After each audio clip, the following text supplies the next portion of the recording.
Why hair transplant? I mean, essentially, I was losing my hair. I'd been losing it for about 20 years and had gone through different styling considerations and options. But I'm a performer and I get photos back and video, and I was getting these hot spots all over my head that really didn't look nice. And that's when I began investigating the options, basically. And long story short, when I found out it was safe and affordable and the results were good, I decided to go for it.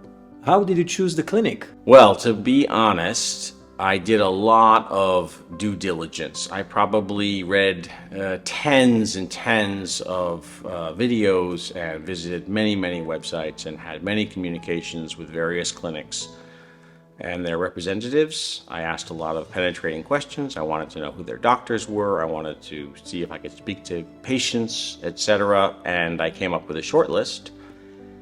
And from that short list, I wasn't really sure which one to take, but I just had the good fortune of running into a couple colleagues of mine who had just come back, and they went to a clinic that was actually on my list. And so sort of a constellation coming together. It was serendipitous. They went to one, they were happy. I said, okay, that's it, I'm going. I'll go to that one.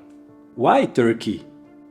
Turkey had been getting a lot of attention in the news recently because they have this burgeoning industry for hair transplantation that is considerably cheaper than anywhere else.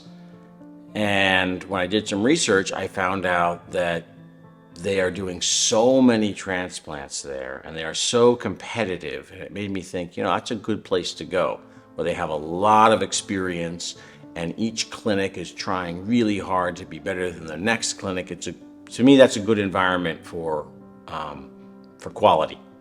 So that's what drew me. And then I started finding friends and colleagues who had been there and had great results. I could see it.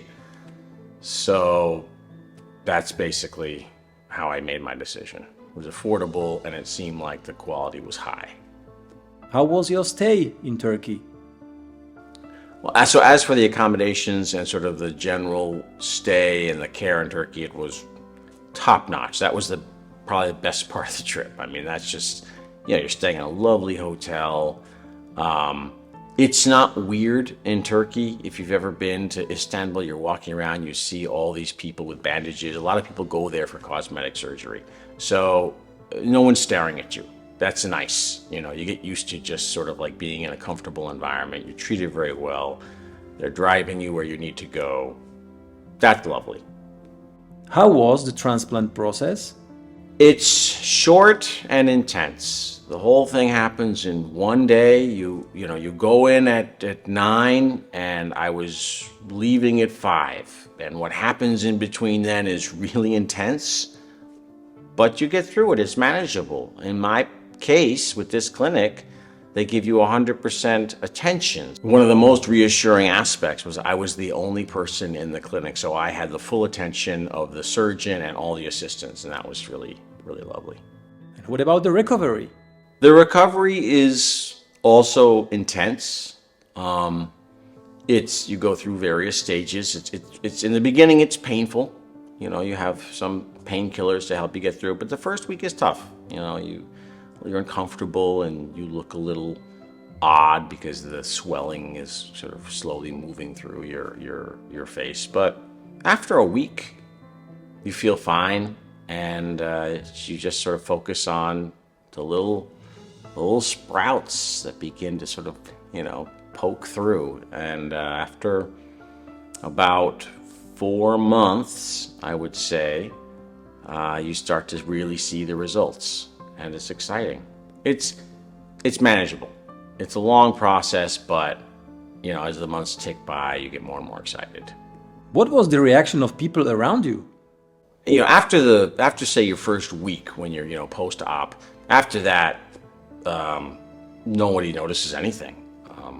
I had a shaved haircut, but that doesn't look all that unusual. Nobody knew. And then I guess about 3 months in, or whenever it is when the hair starts to sort of grow in, it still actually looks normal. It just looks the same as it did before. Now I've got the longer hair, but it's patchy a little bit, but that's the way it was before. And then like in the 4th month, all of a sudden you get all this hair. And that's when people started to notice. I happened to be home at that time for a family vacation, and people started to notice that. And now it's 6 months, and now people really notice. I mean, people who haven't seen me in a few months see me like, they can't figure it out. Like, you look different, and what did you do? And I tell them, this is all new up in here. And like, oh my God. And they're very impressed. The overall impression now is that people are very impressed. It's funny because now I see men all around me with, balding patterns developing, and I wonder if they know about this. I feel like telling them, you can, this can be fixed. They probably don't even know. Even a few years ago, I didn't know. I was under the impression that you couldn't get a good hair transplant. So sometimes I see it and I just want to recommend it to everybody. It's like, it's affordable, it's safe. Why wouldn't you do it?